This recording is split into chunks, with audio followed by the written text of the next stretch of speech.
ناظرین کرام، السلام علیکم ورحمۃ اللہ وبرکاتہ۔ تجوید القرآن کلاسز کا سلسلہ جاری ہے۔ خاکسار آج آپ حضرات کی خدمت میں ایک اور کلاس کے ساتھ حاضر ہے۔ ناظرین کرام، آج کی کلاس میں ہم سورۃ النساء کے رکوع نمبر 14 کی تلاوت کریں گے۔ حسب سابق رکوع کے شروع آیات کے ہم کچھ قواعد بھی پڑھیں گے۔ چلیں اب ہم شروع کرتے ہیں تلاوت سورۃ النساء کے رکوع نمبر 14 کی۔ اعوذ باللہ من الشیطان الرجیم،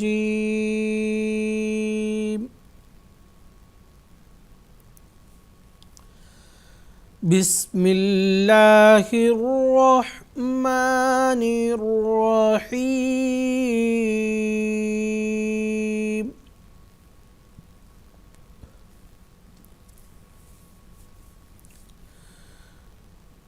ان الذین توفاهم الملائکۃ ظالمی انفسهم قالوا فیم کنتم قالوا كنا مستضعفين في الأرض قالوا ألم تكن أرض الله واسعة فتهاجروا فيها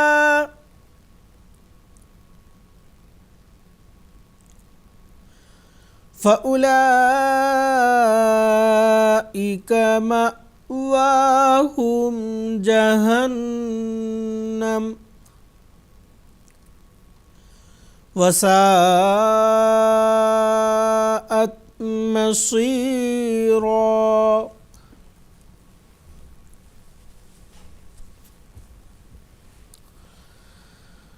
إِلَّا المستضعفين من الرجال والنساء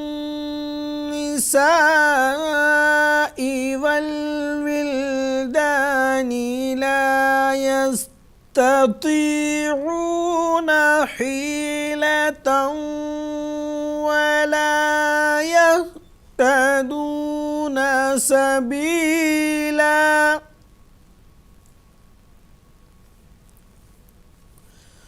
فَأُولَئِكَ عَسَى اللَّهُ أَن يَعْفُوَ عَنْهُمْ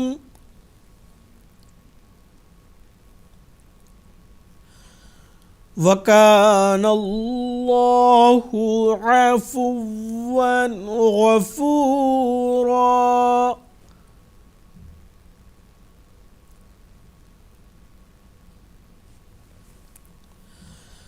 وَمَن يُهَاجِرْ فِي سَبِيلِ اللَّهِ يَجِدْ فِي الْأَرْضِ مُرَاغَمًا كَثِيرًا وَسَعَةً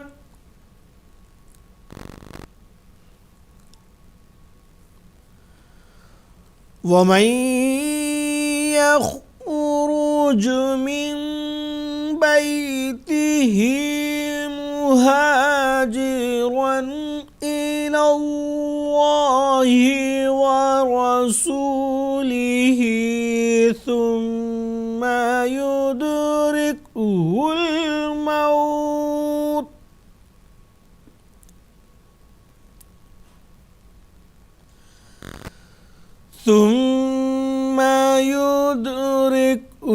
الموت فقد وقع أجره على الله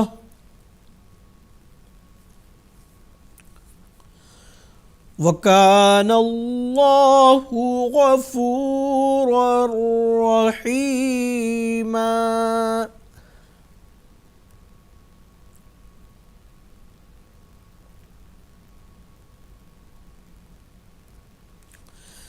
नाज़रीन कराम, अभी आपने सूरत उन-निसा के रुकू नंबर 14 की तिलावत सुनी है। हस्ब साबिक शुरू रुकू के चंद आयात के हम क़वाइद पढ़ेंगे। सबसे पहले इन्नल्लज़ीना, नून मुशद्दद एक अलिफ के बराबर गुन्ना के साथ साथ हम इसको पढ़ेंगे। अल्लज़ीना में ज़ाल को नरम अदा करेंगे। तवफ़्फ़ाहुमुल मलाइकतु, यहाँ पे जो मद है मद मुत्तसिल कहलाता है। इसको हम मद मुनफसिल से भी थोड़ा ज़्यादा लंबा करके पढ़ेंगे। ज़ालिमी, ज़ा को पुर पढ़ेंगे।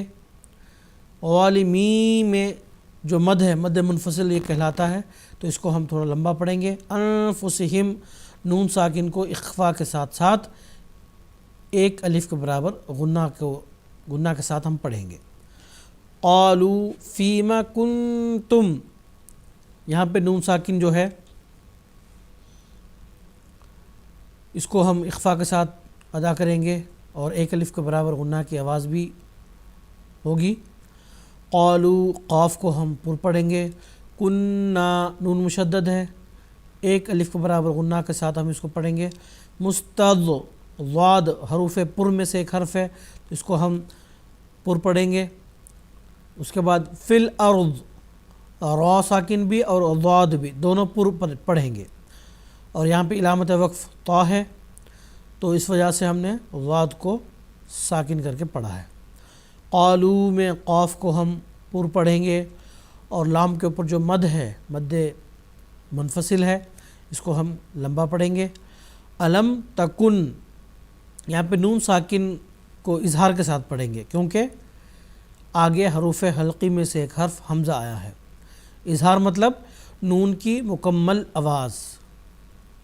उसके बाद अर्दुल्लाही, रा साकिन भी पुर, ज़ाद भी पुर, उसके बाद अल्लाह का जो लाम है ये भी पुर, यानी तीनों हरूफ ये गोल अदा किए जाएंगे। वासिअतन, यहाँ पे जो ता के ऊपर तनवीन है उसका इख्फा होगा क्योंकि आगे हरूफ इख्फा में से एक हर्फ फ़ा आया है। तो तन, यहाँ पे जो तनवीन है नून का इख्फा होगा वो गुन्ना के साथ, एक अलिफ के बराबर गुन्ना के साथ। फतुहाजिरू, रा पुर होगा। फ़ी हा, यहाँ पे पहले वक्फ़ हमने किया है तो हरूफ वक्फ़ में से एक हर्फ है ये तो, इलामत वक्फ़ है ये। उसके बाद फ़उलाइका, लाम ये हरूफ ये मद मुत्तसिल है, इसको हम लंबा पढ़ेंगे। मअवाहुम, उसके बाद जहन्नम, नून मुशद्दद, इसको हम एक अलिफ के बराबर गुन्ना के साथ पढ़ेंगे। आगे मीम के ऊपर जो ज़म्मा यानी पेश है इसको हम साकिन करके पढ़ा है क्योंकि आगे हरूफ वक्फ़ में से एक हर्फ तो आया है। उसके बाद वसाअत, सीन के ऊपर जो मद है मद मुत्तसिल है, इसको लंबा पढ़ेंगे। मसीर, स्वाद भी और रा भी ये दोनों हरूफ पुर अदा किए जाएंगे। और आखिर पर जो रा के ऊपर जो दो ज़बर हैं, कायदा वक्फ़ के मुताबिक आखिरी हर्फ पर अगर दो ज़बर हैं तो उसको एक अलिफ में तब्दील करके पढ़ेंगे। उसके बाद इल्लल मुस्तज़अफ़ीना, ता बारीक पढ़ेंगे और ज़ाद इसको पुर पढ़ेंगे। मिनर रिजाली में रा को बारीक पढ़ेंगे। वन निसाई, नून मुशद्दद को एक अलिफ के बराबर गुन्ना के साथ पढ़ेंगे। सीन के ऊपर जो मद है मद मुत्तसिल, इसको लंबा पढ़ेंगे। वल विल्दानी, ला यस्तती, पहले ता को बारीक, दूसरा ता को पुर पढ़ेंगे। हीलतम, हा को जो दो चश्मी हा है वो और ये हलवा वाली जो हा है इन दोनों में तमीज़ करते हुए यानी फ़र्क करते हुए पढ़ेंगे। हीलतम वा, यहाँ पे ता के ऊपर जो तनवीन है इसका इदगाम वाव में हुआ है क्योंकि हरूफ यरमलूना में से एक हर्फ वा है, तो तनवीन के बाद हरूफ यरमलूना में से कोई हर्फ आता है तो इदगाम होता है। तो इदगाम के साथ साथ यहाँ पे गुन्ना भी, यानी इदगाम मा गुन्ना, गुन्ना के साथ साथ यहाँ पे इदगाम भी होगा। वला यहतदूना, ये ता बारीक होगा। उसके बाद सबीला, लाम के ऊपर जो तनवीन है इसको, तनवीन से मुराद दो ज़बर हैं, وقف کرتے ہوئے ایک الف میں تبدیل کر کے ہم نے پڑھا ہے سبیلا۔ اس کے بعد فاولئک لام کے اوپر جو مد ہے حرف یہ مد متصل ہے، اس کو لمبا ہم نے پڑھا ہے۔ عسی اللہ، اللہ کا جو لام ہے یہاں پہ پر ادا کیا جائے گا کیونکہ اس سے پہلے حرف پر زبر ہے۔ این یعفو، نون ساکن کے بعد حروف یرملونہ میں سے یا آیا ہے تو یہاں پہ ادغام ہوگا، ساتھ ساتھ غنہ کی آواز بھی ادا کی جائے گی۔ این یعفو عنہم، نون ساکن کے بعد حروف حلقی میں سے ایک حرف دو چشمی ہا آیا ہے تو نون کا اظہار ہوگا، یعنی نون کی مکمل آواز ہم یہاں پہ ادا کریں گے۔ اس کے بعد یہاں پہ وقف ہو گیا ہے۔ وکان اللہ، اللہ کا جو لام ہے پر ادا ہوگا۔